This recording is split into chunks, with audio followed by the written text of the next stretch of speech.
देश के पूर्व राष्ट्रपति स्वर्गीय डॉक्टर एपीजे अब्दुल कलाम की पुण्यतिथि पर आज पूरा देश उन्हें याद कर रहा है। अपने काम और विचारों से कलाम साहब ने जो आदर्श प्रस्तुत किए, यकीनन उनका जीवन हम सभी के लिए प्रेरणा रहा है। आज भारत कवरेज अपने दर्शकों से कलाम साहब के जीवन से जुड़े वो 5 किस्से साझा कर रहा है जो देश में कम लोगों को ही पता है। जब वाजपेयी ने दिया था मंत्री बनने का न्योता, मशहूर पत्रकार राज चेंगप्पा अपनी किताब वेपन्स ऑफ पीस में लिखते हैं कि जब इंदिरा गांधी ने कलाम का अटल बिहारी वाजपेयी से परिचय कराया तो उन्होंने कलाम से हाथ मिलाने की बजाय उन्हें गले लगा लिया। ये देखते ही इंदिरा गांधी शरारती ढंग से मुस्कुराई और उन्होंने वाजपेयी को चुटकी लेते हुए कहा, अटल जी लेकिन कलाम मुसलमान है। तब वाजपेयी ने जवाब दिया, जी हाँ, लेकिन वो भारतीय पहले हैं और एक महान वैज्ञानिक हैं। जब वाजपेयी दूसरी बार प्रधानमंत्री बने तो उन्होंने कलाम को अपने मंत्रिमंडल में शामिल होने का न्योता दिया। कलाम ने इस प्रस्ताव पर पूरे 1 दिन विचार किया। अगले दिन उन्होंने वाजपेयी से मिलकर बहुत विनम्रतापूर्वक इस पद को अस्वीकार कर दिया। उन्होंने कहा कि रक्षा शोध और परमाणु परीक्षण कार्यक्रम अपने अंतिम चरण में पहुंच रहा है। वो अपनी वर्तमान जिम्मेदारियों को निभाकर देश की बेहतर सेवा कर सकते हैं।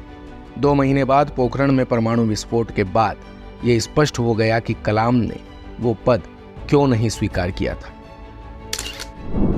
जब कलाम को चुना राष्ट्रपति, 10 जून 2022 को एपीजे अब्दुल कलाम को अन्ना विश्वविद्यालय के कुलपति डॉक्टर कलानिधि का संदेश मिला कि प्रधानमंत्री कार्यालय उनसे संपर्क स्थापित करने की कोशिश कर रहा है, इसलिए आप तुरंत कुलपति के दफ्तर चले आइए ताकि प्रधानमंत्री से आपकी बात हो सके। जैसे ही उन्हें प्रधानमंत्री कार्यालय से कनेक्ट किया गया, वाजपेयी फोन पर आए और बोले, कलाम साहब, देश को राष्ट्रपति के रूप में आपकी जरूरत है।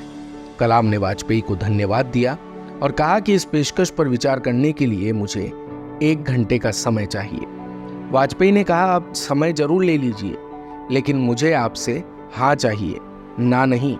शाम तक एनडीए के संयोजक जॉर्ज फर्नांडिस, संसदीय कार्य मंत्री प्रमोद महाजन, आंध्र प्रदेश के मुख्यमंत्री चंद्रबाबू नायडू और उत्तर प्रदेश की मुख्यमंत्री मायावती ने संयुक्त संवाददाता सम्मेलन आयोजित कर कलाम की उम्मीदवारी का ऐलान कर दिया।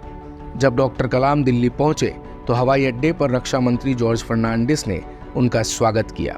18 जून को पर्चा भरते समय वाजपेयी ने उनके साथ मजाक किया कि आप भी मेरी तरह कुंवारे हैं, तो कलाम ने ठहाकों के बीच जवाब दिया, प्रधानमंत्री महोदय, मैं न सिर्फ कुंवारा हूं बल्कि ब्रह्मचारी भी हूं।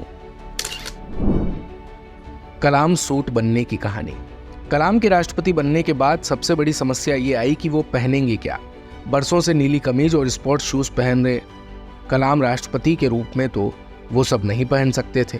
राष्ट्रपति भवन का एक दर्जी था जिसने पिछले कई राष्ट्रपतियों के सूट सिले थे। एक दिन आकर उसने कलाम साहब की नाप ली।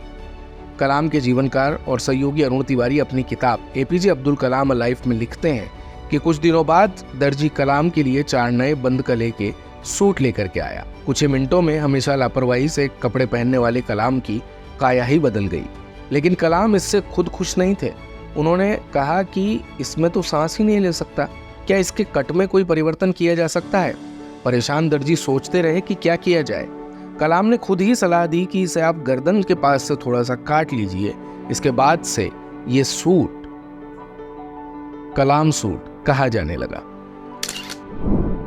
नियम से सुबह की पढ़ते थे नमाज कलाम। बहुत व्यस्त राष्ट्रपति होने के बावजूद कलाम अपने लिए कुछ समय निकाल ही लेते थे। उनको रुद्र वीणा बजाने का बहुत शौक था। वो वॉक करना भी पसंद करते थे, वो भी सुबह 10 बजे या दोपहर 4 बजे। वो अपना नाश्ता सुबह 10:30 बजे लेते थे, इसलिए उनके लंच में देरी हो जाती थी। उनका लंच दोपहर 4:30 बजे होता था और डिनर अक्सर रात 12 बजे के बाद।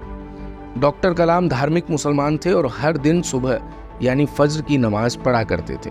अक्सर उन्हें कुरान और गीता पढ़ते हुए भी देखा गया था। वो स्वामी थिरुवल्लुवर के उपदेशों की किताब थिरुकुर्रल तमिल में पढ़ा करते थे। पक्के शाकाहारी कलाम साहब का शराब से दूर दूर का वास्ता नहीं था। उनको महामहिम या हिज एक्सलेंसी कहलाना भी कतई पसंद नहीं था। जब अपने परिवार को राष्ट्रपति भवन में ठहराने के लिए कलाम ने काटा 3.5 लाख का चेक। डॉक्टर कलाम को अपने बड़े भाई एपीजे मुथुमराई कयार से बहुत प्यार था, लेकिन उन्होंने कभी अपने साथ राष्ट्रपति भवन में रहने के लिए उन्हें नहीं कहा। उनके भाई का पोता गुलाम मोइनुद्दीन उस समय दिल्ली में काम कर रहा था जब कलाम भारत के राष्ट्रपति थे, लेकिन वो तब भी मुनरिका में किराए के एक कमरे में रहा करता था। मई 2006 में कलाम ने अपने परिवार के करीब 52 लोगों को दिल्ली आमंत्रित किया। ये लोग 8 दिन तक राष्ट्रपति भवन में रुके। कलाम ने उनके राष्ट्रपति भवन में रुकने का किराया अपनी जेब से दिया, यहाँ तक कि एक प्याली चाय तक का भी हिसाब रखा गया। वो लोग एक बस में अजमेर शरीफ भी गए, जिसका किराया कलाम ने भरा। उनके जाने के बाद कलाम ने अपने अकाउंट से 3,52,000 रुपयों का चेक काटकर राष्ट्रपति भवन कार्यालय को भेजा। दिन भर की सारी अपडेट्स के लिए सब्सक्राइब करें भारत कवरेज को और हाँ, बेल आइकन दबाना ना भूलें ताकि आप रहे अपडेटेड हमेशा।